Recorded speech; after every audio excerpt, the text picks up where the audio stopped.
മനാഫിന്റെ lorry വെട്ടിപ്പൊളിച്ചത് എന്തിനാണെന്നാ പറഞ്ഞത്? അതിനുള്ളിൽ ചന്ദനമാണ്, കള്ളപ്പണമാണ്. രേവത് ബാബു ഒരു കള്ളനാണ്.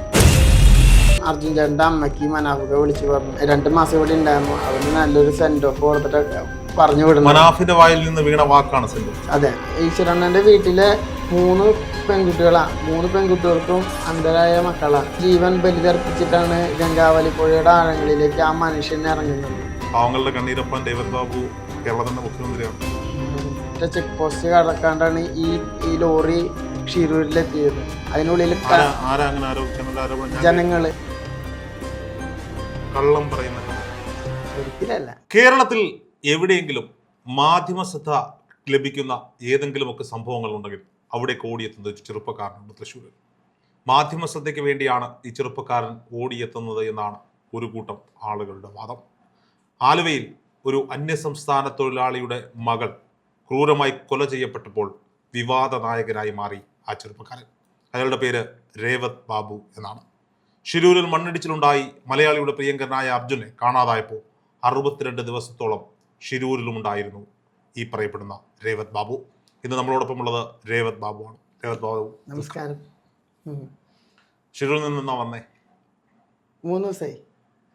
എവിടെ വിവാദമുണ്ടോ അവിടെയൊക്കെ കേൾക്കുന്ന പേരാണിപ്പോൾ രേവത് ബാബു.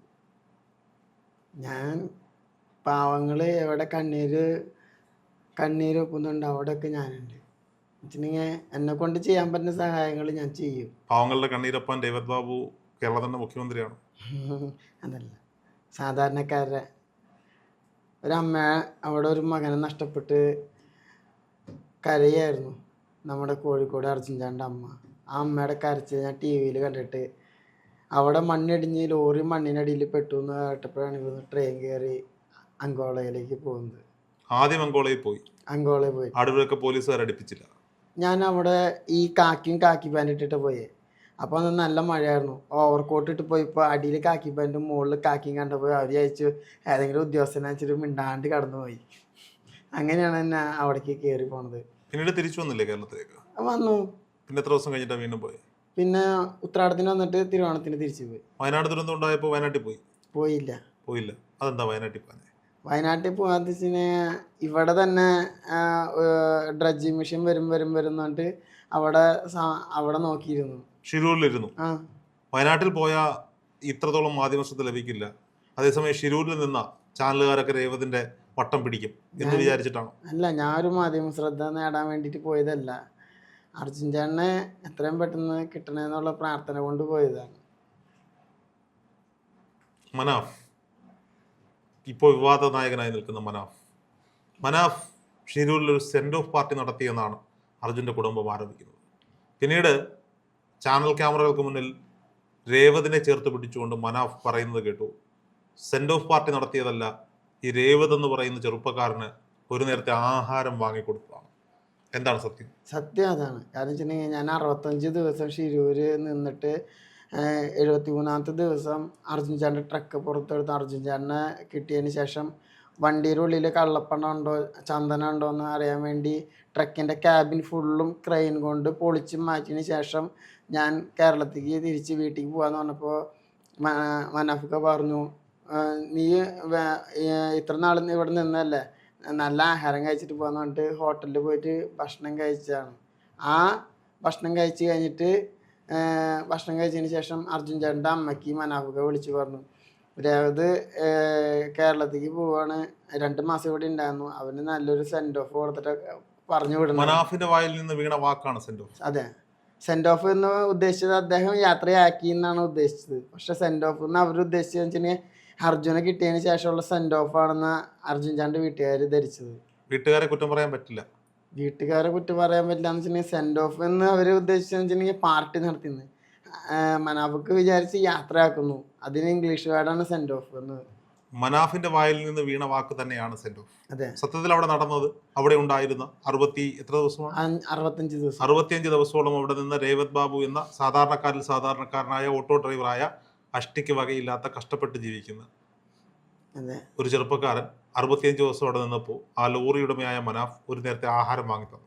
മനാഫ് തന്നെയാണ് അർജുൻ്റെ അമ്മ വിളിച്ചപ്പോൾ പറയുന്നത്, രേവത് എന്നൊരു ചെറുപ്പക്കാരൻ ഇവിടെ ഉണ്ടായിരുന്നു, അവൻ നാട്ടിലേക്ക് പോവുകയാണ്, അവന് ഞാൻ സെൻഡ് ഓഫ് കൊടുത്തു, സെൻഡ് ഓഫ് എന്ന് വെച്ചാൽ ഹോട്ടലിൽ നിന്ന് എന്താ വാങ്ങി തന്നെ? അന്ന് എനിക്ക് ചിക്കൻ ബിരിയാണി വാങ്ങി തന്നു. ആ ചിക്കൻ ബിരിയാണി വാങ്ങി തന്ന് പിന്നെ ചായ വാങ്ങി തന്നു. എന്നിട്ടാണ് എന്നെ അവിടെ നിന്ന് ട്രെയിൻ കയറ്റി വിടുന്നത്. പോരുമ്പോൾ മനാഫ് എന്താ രേവതിനോട് പറഞ്ഞത്? എന്നോട് ചോദിച്ചു എങ്ങോട്ട് പോകണം ചോദിച്ചു. അപ്പോൾ ഞാൻ പറഞ്ഞു അർജുൻ ചേട്ടൻ്റെ വീട്ടിലേക്ക് പോകണം. അർജുൻ ചേട്ടൻ്റെ പരിപാടി അർജുൻ ചേട്ടനെ അവസാനമായിട്ട് യാത്ര ആക്കിയതിന് ശേഷം ഞാൻ നാട്ടിലേക്ക് തിരിച്ചു പോകുന്നു. അർജുൻ്റെ വീട്ടിൽ പോയി അർജുൻ ചേട്ടൻ്റെ വിലാപ യാത്രയ്ക്ക് അപ്പോൾ കോഴിക്കോട് നിന്ന് കണ്ണാടിക്കലുള്ള വീട്ടിലേക്ക് പോയി. അവിടെ അവസാനമായി അർജുൻ ചേട്ടനെ യാത്ര ആക്കിയതിന് ശേഷമാണ് ഞാൻ എൻ്റെ വീട്ടിലേക്ക് തിരിച്ചു പോകുന്നത്. ഈ മനാഫിന്റെ ലോറി വെട്ടിപ്പൊളിച്ചത് എന്തിനാണെന്നാ പറഞ്ഞത്? അതിൻ്റെ ഉള്ളിൽ ഈ ജനങ്ങൾ ആരോപിക്കുന്നത് അർജുൻ ചേട്ടൻ്റെ ട്രക്ക് അങ്കോളയിൽ നിന്ന് അതായത് ഗോവയിൽ നിന്ന് പുറപ്പെട്ടപ്പോൾ ഒറ്റ ചെക്ക് പോസ്റ്റ് കടക്കാണ്ടാണ് ഈ ലോറി ഷിരൂരിലെത്തിയത്. അതിനുള്ളിൽ ജനങ്ങള് ആരോപിച്ചു. ഞാൻ കേട്ടിട്ടില്ല. അതിനുള്ളിൽ ചന്ദനമാണ്, കള്ളപ്പണമാണ്, മയക്കുമരുന്ന്, ഡ്രഗ്സ് ആണെന്നൊക്കെ ആൾക്കാരെ ആരോപിച്ചപ്പോൾ മനാഫിക്ക് തന്നെ പറഞ്ഞു. കാരണം വെച്ചിട്ടുണ്ടെങ്കിൽ എല്ലാം വെട്ടിപ്പൊളിച്ച് കാണിച്ചു കൊടുക്കണം എന്ന് പറഞ്ഞിട്ടാണ് ആ ക്യാബിന്റെ ഫുൾ ഭാഗം വെട്ടിപ്പൊളിച്ച് വെട്ടിപ്പൊളിക്കാൻ. അതെ, മനാഫിക്ക് പറഞ്ഞു. അല്ലാതെ ശരീരത്തിന്റെ അവശിഷ്ടങ്ങൾ എന്തെങ്കിലും ആ ക്യാബിൽ ഉണ്ടോ എന്നറിയാൻ പോലീസുകാർ വെട്ടിപ്പൊളിച്ചതല്ല. പോലീസുകാർ വെട്ടിപ്പൊളിച്ചു. അതിനോടൊപ്പം കുറച്ചാണ് വെട്ടിപ്പൊളിച്ച പോലീസുകാർ. മനാഫിക്ക് പറഞ്ഞു എല്ലാം വെട്ടിപ്പൊളിച്ചോളാം, അവിടെ തുറന്ന് ജനങ്ങൾക്ക് സംതൃപ്തരാവണം. എൻ്റെ വണ്ടിയിൽ കള്ളപ്പണമാണോ ചന്ദനാണോ സ്വർണ്ണക്കടത്താണോ എന്ന് അറിയണമെന്ന് പറഞ്ഞു. ഈ 65 ദിവസം ഷിരൂരിൽ നിൽക്കുമ്പോൾ മനാഫിനെ എല്ലാ ദിവസവും കാണാറുണ്ടായിരുന്നു? മനാഫിനെ എല്ലാ ദിവസവും കാണാറുണ്ട്. പക്ഷേ അദ്ദേഹം 10-40 ദിവസം ഭയങ്കര തിരക്കായിരുന്നു.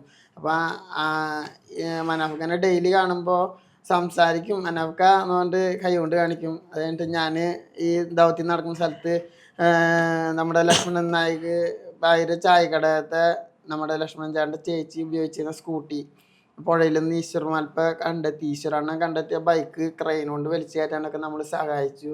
അതുപോലെ തന്നെ അവിടെ നടക്കണ എന്തിനും നമ്മൾ സഹായമായിട്ട് നിന്നു. നാവികസേനയുടെ ചേട്ടന്മാർക്ക് വെള്ളം കൊണ്ടുകൊടുക്കുക, പോലീസുകാർക്ക് ഓരോ സാധനങ്ങൾ എടുക്കുക, നമ്മളെ കൊണ്ട് പറ്റാവുന്ന സഹായങ്ങൾ നമ്മളവിടെ ചെയ്യും. അപ്പോഴൊക്കെ മനാഫിക്കാനെ കാണാറുണ്ടായിരുന്നു. പക്ഷെ അദ്ദേഹം അപ്പോഴും അങ്ങോട്ടും ഇങ്ങോട്ടൊക്കെ ഓട്ടം കാര്യങ്ങളൊക്കെ ആയതുകൊണ്ട് സംസാരിക്കാൻ ഇറങ്ങിയിട്ടില്ല. മനാഫിന്റെ ഒരു മാനസികാവസ്ഥ എങ്ങനെയായിരുന്നു?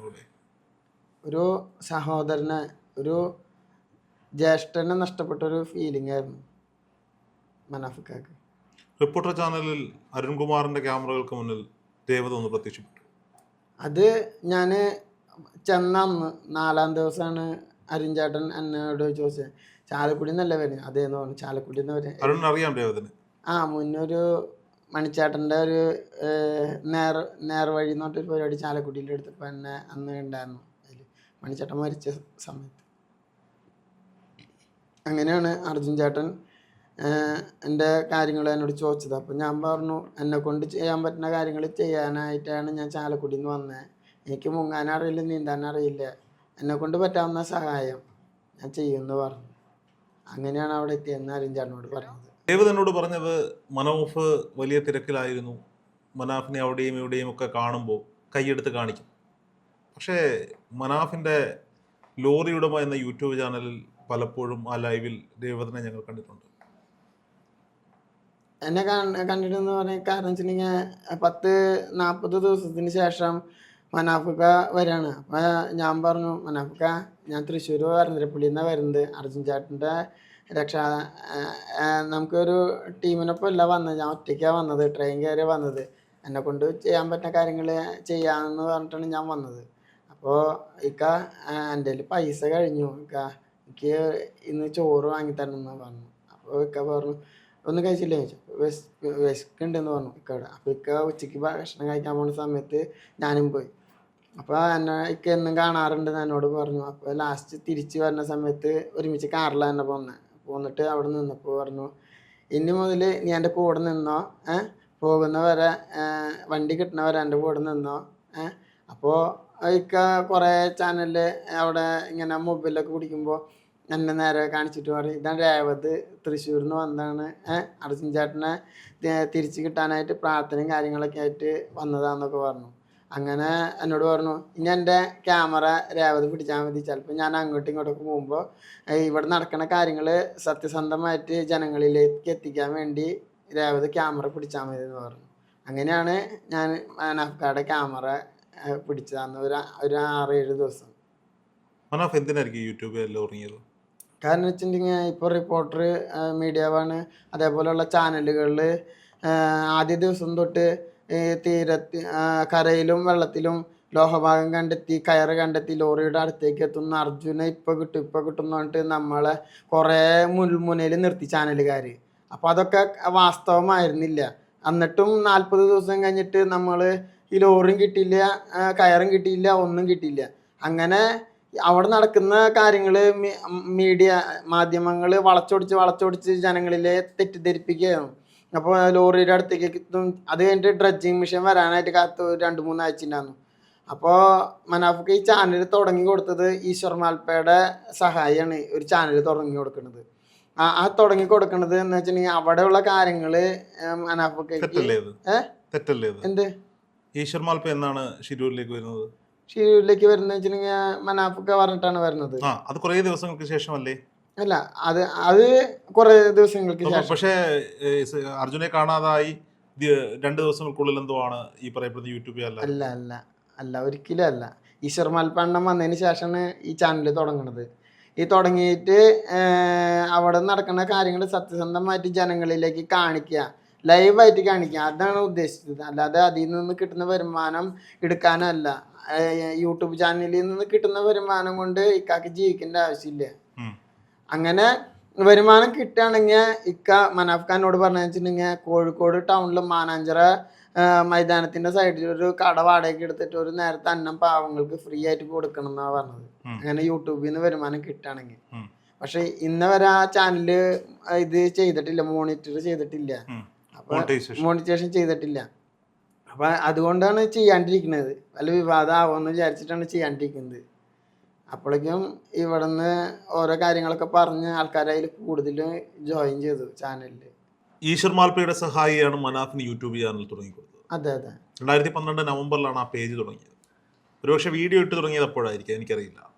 1 മാസങ്ങൾക്ക് മുമ്പതാണ് യൂട്യൂബ് കാണിക്കുന്നത്. 1 മാസം മുന്നേ. പക്ഷെ അതിൽ വന്ന പല ലൈവുകളും പല വീഡിയോകളും മനാഫ് ഡിലീറ്റ് ചെയ്തിട്ടുണ്ട്. അത് അവിടെ നടന്ന കാര്യങ്ങളാണ് ഡിലീറ്റ് ചെയ്തത്. അതിൽ ഡിലീറ്റ് ചെയ്യുന്ന വെച്ചിട്ടുണ്ടെങ്കിൽ അവിടുത്തെ വണ്ടി എടുക്കുന്ന കാര്യങ്ങളൊക്കെ ആവും ഡിലീറ്റ് ചെയ്തത്. ഈ ഇപ്പോൾ കേസ് കൂട്ടങ്ങളൊക്കെ ആയപ്പോഴും ഡിലീറ്റ് ചെയ്യാൻ കാരണം. പേടിച്ചിട്ടല്ല, അദ്ദേഹം ഒരു ഇതിന് വേണ്ടിയിട്ട്. അതായത് കേരളത്തിലെ മലയാള മാധ്യമങ്ങൾ ജനങ്ങളെ തെറ്റിദ്ധരിപ്പിക്കുന്നു എന്ന തോന്നലിൽ നിന്നാണ് മനാഫ് യൂട്യൂബ് ചാനൽ തുടങ്ങാൻ തീരുമാനിച്ചത് എന്നാണ് രേവത്ത് പറഞ്ഞത്. അതെ, സത്യം നാടിനെ അറിയിക്കാൻ. അതെ, സത്യം എന്നോട് അങ്ങനെയാണ് മനാഫ്ക പറഞ്ഞത്. കാരണം വെച്ചാൽ ഇവിടുത്തെ കാര്യങ്ങൾ സത്യസന്ധമായിട്ട് ജനങ്ങളിലേക്ക് എത്തിക്കാനായി അതേ മാധ്യമങ്ങളിലാണ് വാർത്ത വരുന്നത്. യൂട്യൂബ് വരുമാനത്തിന് വേണ്ടി അർജുനെ വിറ്റു മനാഫ്. ഈശ്വർ മാൽപ്പ എന്തിനായിരിക്കും ഷെഡ്യൂളിലേക്ക് വന്നത്? പബ്ലിസിറ്റിക്ക് വേണ്ടിയാണോ? അല്ല, ഒരിക്കലല്ല. സ്വന്തം ഈശ്വരണ്ണൻ്റെ വീട്ടിലെ 3 പെൺകുട്ടികളാണ്. 3 പെൺകുട്ടികൾക്കും അന്ധരായ മക്കളാണ്. ആ മക്കളെ വരെ അവിടെ വീട്ടിൽ സ്വന്തം വീടും കൂടിയും ഉപേക്ഷിച്ച് സ്വന്തം ജീവൻ ബലിതർപ്പിച്ചിട്ടാണ് ഗംഗാവലി പുഴയുടെ ആഴങ്ങളിലേക്ക് ആ മനുഷ്യൻ ഇറങ്ങുന്നത്. എന്തിനാണെന്ന് ചോദിച്ചു കഴിഞ്ഞാൽ അർജുൻ ചേട്ടൻ്റെ അമ്മയ്ക്ക് വാക്ക് കൊടുത്തു പോയി ഈശ്വർ മാൽപ്പ, അർജുനെ തിരിച്ചു കൊണ്ടുവരുമെന്ന് പറഞ്ഞിട്ട്. ഈ വാർത്ത സ്പ്രെഡായി, കർണാടകയിലൊക്കെ സ്പ്രെഡായിപ്പോൾ സ്വയം തീരുമാനം എടുത്തിട്ടാണ് ഈ ഈശ്വർ മാൽപ്പ എന്ന് പറഞ്ഞ സംസാരിച്ചിട്ടുണ്ടോ? സംസാരിച്ചിട്ടുണ്ട്. എന്താണ് പറഞ്ഞത്? എന്നോട് പറഞ്ഞിട്ടുണ്ടെങ്കിൽ ഞാൻ പാവാണ്, എന്നെ കൊണ്ട് ചെയ്യാൻ പറ്റുന്നത് ഗവൺമെൻറ്റിന്, കർണാടക ഗവൺമെൻറ്റിന് നമ്മളെ കൊണ്ട് സഹായിക്കാൻ പറ്റുന്ന ഞാൻ സഹായിക്കുന്നു പറഞ്ഞു. രേവതും പാവമാണ്. ഞാനും പാവാന്ന് ആൾക്കറിയാം. എൻ്റെ കാര്യങ്ങളൊക്കെ ആളോട് തുറന്നു പറഞ്ഞു. എന്ത് കാര്യം പറഞ്ഞു? എൻ്റെ വീട്ടിലെ കാര്യങ്ങൾ, അവസ്ഥ, വണ്ടി ആക്സിഡൻറ്റ് പറ്റിയ കേസൊക്കെ ഞാൻ പറഞ്ഞു. അപ്പോൾ ചേട്ടൻ പറഞ്ഞു ഇനി നമ്മ കൂടെ നിന്നോളാൻ പറഞ്ഞു. ഈ അർജുൻ്റെ കുടുംബം മനാഫിനെ തള്ളി പറഞ്ഞു, മനാഫിൻ്റെ പേരിൽ കേസ് കൊടുത്തു. അപ്പോൾ എന്താ രേവതിന് തോന്നി? എനിക്ക് തോന്നി വെച്ചിട്ടുണ്ടെങ്കിൽ അർജുൻ ചേട്ടൻ്റെ കുടുംബമല്ല തള്ളി പറഞ്ഞത്, അർജുൻ ചേട്ടൻ്റെ അളിയൻ ജിതിനാണ് മനാഫ് ഖാനെ തള്ളി പറഞ്ഞത്. ഇപ്പം 2 ദിവസമായി അർജുൻ്റെ അമ്മയും ഭാര്യയും സഹോദരിയും ആ ലൈവിലുണ്ടായിരുന്നു. പക്ഷെ തള്ളി പറഞ്ഞത് ജിതിനാണ്. പക്ഷേ എനിക്കൊരു കാര്യം, കുടുംബം എന്ന് ആരോപിക്കാൻ പാടില്ല. അർജുൻ ചേട്ടൻ്റെ അളിയൻ കുടുംബാംഗമാണ്. പക്ഷെ കുടുംബം എന്ന് പറയുമ്പോൾ അച്ഛനമ്മയും പെട്ടു. ഇതിൽ അച്ഛനമ്മയും ഒന്നും അറിഞ്ഞിട്ടില്ല. അച്ഛനമ്മേനെ വരെ ജനങ്ങളിപ്പോൾ തെറി പറഞ്ഞുകൊണ്ടിരിക്കുക. അത് മോശമാണ്. ഈ അളിയൻ ജിതിൻ കാരണം ആ അച്ഛനമ്മയും ഇപ്പോൾ ഒരു മകൻ നഷ്ടപ്പെട്ട ഒരു അച്ഛനമ്മയും കൂടി തെറി ജനങ്ങളിലെ ഒരാളുടെ പേരിലേക്ക് അത് കൊണ്ടുപോകണ്ട, അങ്ങോട്ട് കൊണ്ടുപോകണ്ട. അവർ കുടുംബമായി ഈ ഒരുമിച്ചിരുന്നാണ് മാധ്യമങ്ങളെ കണ്ടത്. അതെ, ഈ വാർത്തകൾ ആഘോഷിച്ച മാധ്യമങ്ങൾ തന്നെയാണ് ഇവർക്കൊക്കെ എതിരെ വാർത്ത കൊടുക്കുന്നത്. പക്ഷെ ആ മനാഫ്ഖാനെ കുറിച്ച് പറഞ്ഞ വാക്കുകളൊക്കെ വാസ്തവവിരുദ്ധമാണ്. തിരുത്തി പറയേണ്ടി വരും ഒരു ദിവസം? ഇല്ല, ഒരിക്കലും ഇല്ല. അല്ല, തിരുത്തി പറയേണ്ടി വരുമോ? ഇവര് തന്നെ, ഈ അർജുൻ ചാന്റെ കുടുംബം തന്നെ തിരുത്തി പറയേണ്ടി വരും. കാരണം വെച്ചിട്ടുണ്ടെങ്കിൽ ഒരു ഒറ്റക്കെട്ടായി നിന്ന് പ്രയത്നിച്ചത് ഞാന് മനാഫ്ഖ, അർജുൻ ചാന്റെ കുടുംബമൊക്കെ. ഈ അർജുൻ ചാന്റെ കുടുംബം എന്ന് വെച്ചാൽ ഷിരൂരിൽ വന്ന അർജുൻ ചാന്റെ സഹോദരി ഭർത്താവ് ജിതിനും സഹോദരി അഞ്ചു ചേച്ചി കുറച്ച് ദിവസം വന്നിട്ടുണ്ടായിരുന്നു, സഹോദരൻ അഭിജിത്ത് കുറച്ച് ദിവസം വന്നിട്ടുണ്ടായിരുന്നു. അപ്പോൾ അവരൊക്കെ അവിടെ വന്നിട്ടുണ്ടായിരുന്നു. പക്ഷെ ഒരിക്കലും രാവും പകലില്ലാതെ നെട്ടോട്ടോടി ആ മനുഷ്യനെ കുറ്റം പറഞ്ഞ് കണ്ടപ്പോൾ എൻ്റെ മനസ്സ് തകർന്നു പോയി. കാരണം വെച്ചിട്ടുണ്ടെങ്കിൽ ഇവര് പറഞ്ഞ ഈ മനാഫ് അവിടെ ഉണ്ടായിരുന്ന ദിവസത്തോളം അത്രയും ദിവസങ്ങളിൽ ഈ ബന്ധുക്കളൊക്കെ ഉണ്ടായിരുന്നു അവിടെ? ഇല്ല, ജിതിൻ ചേട്ടൻ മാത്രമേ ഉണ്ടായിട്ടുള്ളൂ അവിടെ. ജിതിൻ ഉണ്ടായിരുന്നു. ജിതിൻ പറയാനുള്ള യോഗ്യത ഉണ്ട്. അവിടുന്ന് കുടുംബത്തിൽ നിന്ന് ഒരു മുതിർന്ന ഒരാളായിട്ട് വന്നത്. അച്ഛന് വരാൻ പറ്റില്ല, അച്ഛൻ വയ്യാതിരിക്കും, അമ്മയ്ക്കും വരാൻ പറ്റില്ല. ജിതിൻ ഉണ്ടായിരുന്നു, അളിയനായ ജിതിൻ ഉണ്ടായിരുന്നു, കുടുംബാംഗമായിട്ട് അവിടെ ജിതിൻ ഉണ്ടായിരുന്നു. ജിതിൻ അതിൽ സംസാരിക്കാനുള്ള വോയിസ് ഉണ്ട്, കുടുംബത്തിനൊപ്പം നിന്ന ആള് തന്നെയാണ് ജിതിൻ. അതെ അതെ. പക്ഷെ ഇങ്ങനെ ഒറ്റയടിക്ക് തള്ളി പറയാൻ പാടില്ലായിരുന്നു. കാരണം വെച്ചിട്ടുണ്ടെങ്കിൽ കുടുംബത്തോടൊപ്പം തന്നെയാണ് മനാഫൊക്കെ സ്വന്തം കുടുംബം. ഈ വിവാദങ്ങളൊക്കെ വന്നതിന് ശേഷം മനാഫ് രേവതിനെ ഇങ്ങനെ ചേർത്ത് പിടിച്ചിട്ട് ഈ ചെറുപ്പക്കാരന് ഞാൻ ഫുഡ് വാങ്ങിക്കൊടുത്തതാണ് സെന്റ് ഓഫ് പാർട്ടി എന്ന് പറഞ്ഞു. രേവത് മനാഫ് വിളിച്ചിട്ടാണോ അവിടേക്ക് പോയത്? അല്ല, മുക്കത്ത് ഒരു പരിപാടി ഉണ്ടെന്ന് പറഞ്ഞിട്ടാണ് ഇന്നലെ മുക്കത്തേക്ക് പോയത്. അവിടെ വെച്ചിട്ടാണ് ഈ വിവാദം ഉണ്ടായ കാര്യം എന്നോട് പറയുന്നത്. രേവതിനെ ആരാ വിളിച്ചത് അങ്ങോട്ടേക്ക്? എന്നെ അവിടുത്തെ മുക്കത്തെ രക്ഷാകർമ്മസേന അംഗങ്ങളെ വിളിച്ചത്. നാളെ മനാഫക്ക് ഇവിടെ ഒരു ആദരവ് കൊടുക്കുന്നുണ്ട്, അവിടേക്ക് നീ വരണം. ഒരു എന്തോ ഒരു ഇത് സോഷ്യൽ മീഡിയയിൽ എന്തോ പറഞ്ഞു, ഇക്ക സെൻഡ് ഓഫ് ആണ്, അതൊന്ന് തിരുത്തി പറയാനായിട്ടാന്ന് പറഞ്ഞു. സത്യാവസ്ഥ ജനങ്ങളെ അറിയണം. അതെ.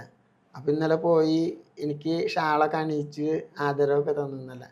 അവിടെ 65 ദിവസം ആദരവൊക്കെ പ്രതീക്ഷിച്ച് തന്നെയല്ലേ ഇങ്ങനെയുള്ള പരിപാടികളിലേക്കൊക്കെ പോകുന്നത്? അല്ല, ഒരിക്കലും അല്ല.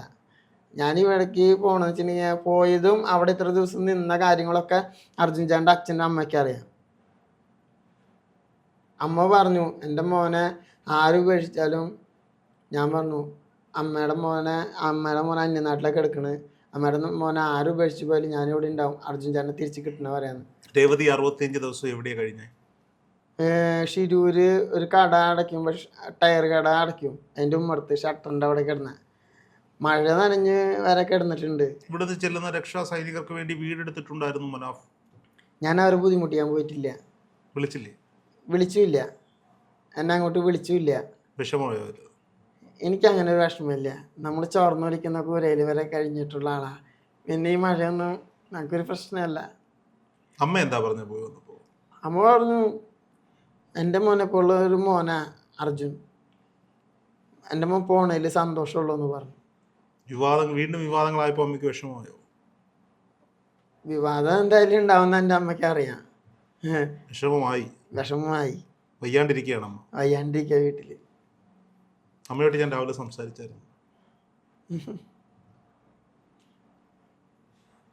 ഇപ്പൊ വരെ 2 മാസം 2 മാസം ഞാൻ പോയിട്ട് വരുമാന മാർഗമൊക്കെ വീട്ടിൽ മുട്ടിയതിന് ശേഷം കറണ്ട് ബില്ല് വരെ അടയ്ക്കാനൊന്നും ഉണ്ടായാണ്ട് ഇന്നലെ വന്നിട്ട് KCB-കാർ വന്ന് കറണ്ട് എൻ്റെ ഫ്യൂസ് പൂരി ഉണ്ടായി. സ്വന്തം കാര്യം നോക്കിയിട്ട് വേണ്ടേ മറ്റുള്ള കാര്യം നോക്കാൻ? മഴ കഴിഞ്ഞാൽ കൂടെ ഒരു ബാധ്യതയാണ് രേവത് ബാബു. ആവശ്യം കഴിഞ്ഞാൽ മനുഷ്യരൊക്കെ കുപ്പത്തൊട്ടിയിലേക്ക് പോകും. ഞാൻ ഇപ്പൊ രോഹിതേട്ടൻ പറഞ്ഞില്ലേ, മഴ കഴിഞ്ഞാൽ കൂടെ ബാധ്യതാണ്. ആ കൂടെ ഞാൻ ഒതുക്കി ഞാൻ എൻ്റെ ബാഗിൽ ഞാൻ സൂക്ഷിച്ച് കൊണ്ട് കിടക്കും.